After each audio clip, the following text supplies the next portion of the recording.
It's a great pleasure, however, to introduce Dr. Wu, Professor Wu, who's going to tell us about the use of large data. We've heard about big data, and our data is used the whole time, but how can we use it to help cholangiocarcinoma? Thank you.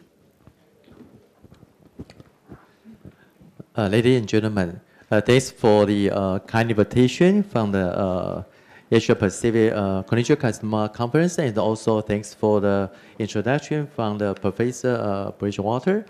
Today I would like to share some of the ideas how to use the large database to research, especially in the digestive cancers.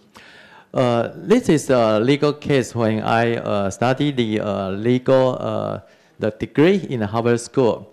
The patient's the father encountered that the target is a big the supermarket. Figure out that her teen girl was pregnant before her father knows the instance of the pregnancy. So there is a legal lawsuit. And also the Facebook even can know the couples will get in love about 3 months before each other know that they became in the partnership. Now, if the big data could predict the pregnancy, also to predict the romance, and also the big data can predict the primary, such as minority reports. The AI and the big data can predict exactly what the crime will happen. And also we can find out that also widely used in every cities to figure out what is the crime hotspot and about the crime, the hot season, the hot timing. So can we use it in the disease prediction or diagnosis? Most of the current biomedical research actually focus on to study how to diagnose the disease earlier, how to treat the disease more efficiently. Take the stomach cancer, for example. We are always trying to find some better diagnosis by the endoscopy or by the biomarkers, and also trying to find is there any other possible the better drugs or the better therapies. Is that possible? We find something, especially based on the large database, we can predict the disease, also to treat or to prevent the disease before the disease happened. So we take some of the example based on the precision medicine, such as the Obama has announced in the 2015. The precise medicine is not only using the biomarkers or using the gene signatures to predict outcomes of disease treatment. It also uses many of the personalized information to predict every human's health and also the disease occurrence. So actually the precision medicine is the ultimate big data project. But I must say sorry that we do not have much data regarding the cholangiocarcinoma, so we use the HCC instead to share some of our previous experience about how to predict, how to diagnose, and how to prevent the disease.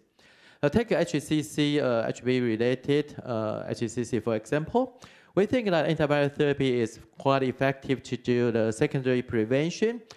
As we know that the higher HPV DNA titer will be associated with a higher HCC instance in the following cohorts, no matter is the E or the positive or negative status. And also we have the very good clinical trials to show that antibiotic therapy is quite effective to prevent the HCC. But however, the traditional randomized clinical trial cannot tell us which population will benefit most from the antiviral therapy. Instead, our big data research can answer these important questions to figure out which subgroups will benefit most. As we show here, the antiviral therapy actually reduced the incidence of HCC during the 7 years of follow-up, and the odds ratio is about 0.37. And then we can find a specific population with the higher age. The patient without the cirrhosis and the patient without the diabetes will benefit most from the antiviral therapy. And also we can figure out that not only the antiviral therapy, but also the aspirin will be effective to reduce the HCC instance among the HPV-related populations. Now, even after the HCC occurred, we figure out that the antiviral therapy is effective to reduce the occurrence and also the overall mortality in patients infected with the HBV. As we know, resection is the most curative measures for treating the HCC. But however, about 50% of the patients will recur within 2 years. And the higher HBV DNA titers is associated with the higher HCC recurrence. And in the population-based study, we found out that the HCC HBV-related patients will benefit from antiviral therapy with the higher the survival of and also the reduced recurrence of the HCC.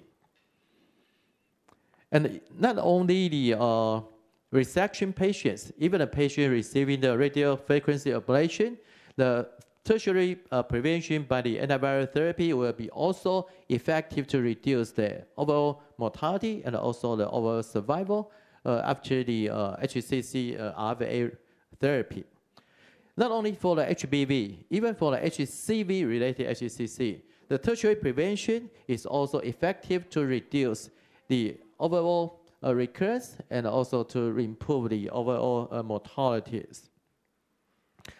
So, in addition to the antiviral therapy, the aspirin to reduce the inflammation, we also find that some of the drugs related with the metabolic syndrome, such as diabetes or the hyperlipidemia, will be also effective to prevent HCC. The paper we published in 2013, we found that the diabetes patients were actually associated with high risk of HCC. And the anti-diabetes drugs, the metformin, is effective to reduce the HCC instance and also examine the biological effect in the HCC cell line. And also it confirmed in the experimental animals based on the mice.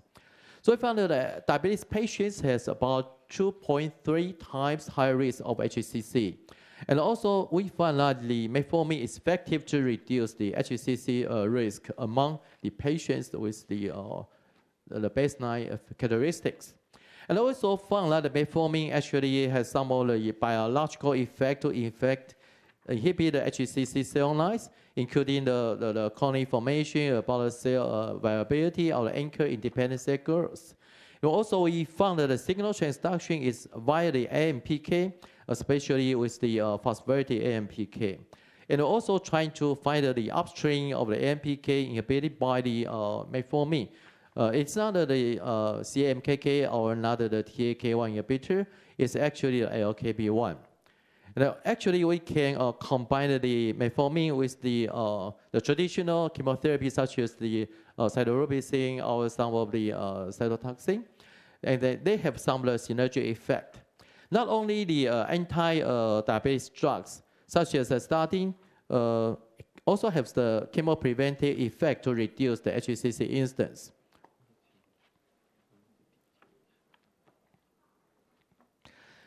So here, the patient with the statin have a reduced mortality in the HCC patients.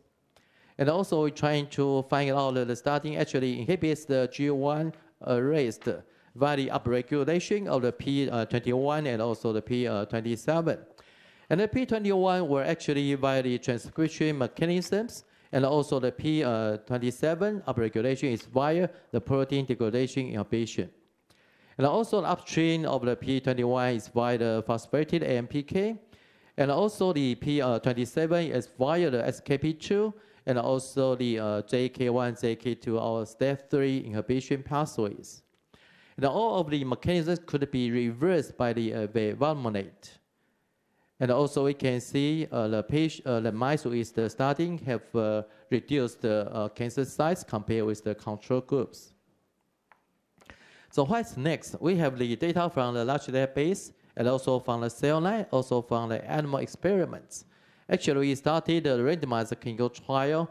We started 2 years ago. We have 7 hospital centers to recruit patients after the HCC resection to confirm the preventive efficacy of the statin to prevent the recurrence. So we have methods to prevent HCC. Should we use the preventive methods in all the population, or can we find some of the specific high-risk populations to apply the preventive efficacy? So we're trying to figure out which patient with the high risk of HCC. So it is a paper we published last year. We found that a patient with the different duration of antiviral therapy, with the different age, with the different cirrhosis status, and also the gender, and also diabetes. Based on these 5 factors, we can have the color value at 5 points or at 14 points to screen or to confirm the diagnosis of HCC. In Taiwan's population, we found we set the color value at 5, the sensitivity is about 79% to screen the patient with the HCC. And also we used the Hong Kong general population to confirm that the sensitivity is also as good as the 79%. We set the color value at the 14 points. The sensitivity to confirm the diagnosis of HCC is about 88%. And we used in the validation cohort in the Hong Kong general population, the sensitivity is even higher at the 94%. So actually we can confine this scoring system with the current APP to predict the HCC risk. The patient could quite easily to key in any of the factors by him or themselves. And also we can predict the 3 years and also the 5 years instance of HCC. And also we have some personalized recommendations for the patients. We can suggest the patient with high risk of HCC to receive the CT or MR instead of ultrasonography in the follow-up. We can also recommend to use the metformin or to use the statins in patients with diabetes or with the hyperlipidemia to reduce the risk of HCC. So previously we say that the apple keeps the doctor away. Probably in the future we can say that an app a day actually can keep the doctor away. But however, as we know that Heisenberg's the uncertainty principle, it means that we can predict exactly in the large patients, but it's quite difficult to predict the individual patients because of the uncertainty principles. But however, even with the Heisenberg the uncertainty principle, we follow up the patient with the longer duration, the certainty actually will increase. So in that way, the large database research is not only provide the general population for our study, instead of the small sampling population, it also provides a very advantage that we have a very, very long-term follow-up. Instead of a very short-term, just a snapshot of the lifetime period.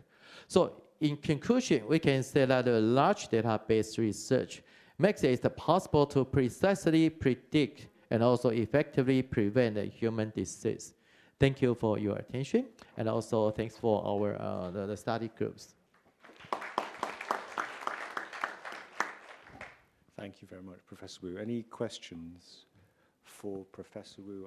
I've got a few. What limits the development of similar algorithms and apps in cholangiocarcinoma? And is it simply the lack of the data? Is it a question of the uncommon nature of the cancer? Which one would it be? So it's a reason that we present the HCC data instead of the cholangiocarcinoma data, because the epidemiological study, also the clinical evidence, and also the etiology the studies actually are quite less compared with the study in HCC. So I take HCC as an example because even the large database study need many the fundamental research and also the clinical observations. Okay. Thank you. Nobody else? Just one more quick point. A lot of the people at this conference have made a living doing randomized clinical trials. Is this the end of the randomized trial? Big data, is that the end? I think it is the pros and the cons of the randomized clinical trial compared with the large database studies. The clinical trials have more closely monitoring of individual patients, so it provides the advantage to know the potential side effects and also to investigate the mechanisms associated with the efficacy and the safety of the treatment. But on the contrary, the large database, such as we have shown in the slide, it provides more the consideration about the potential beneficial effect in the subgroups analysis. If we can have a very huge the population studies, the randomized clinical trial, I think it can overcome the limitations. But most of the clinical trials are not a big sample size. So sometimes it also has some of the cons compared with the large database research. So I'm not out of a job yet. Any other question? Thank you, Professor Wu's excellent talk. Can I ask you a question? How could to use the database to point the patient to join different clinical trial to let patient get the treatment more efficiently? I think it is a very new trend that it's not the randomized allocation of the study subjects. Instead, we can allocate the patients according to the potentially predicted outcomes. I think it is a totally new the study design based on the patients' the baseline characteristics, also the outcome predictors to allocate more effectively to find the most beneficial populations to receive the new agent treatment.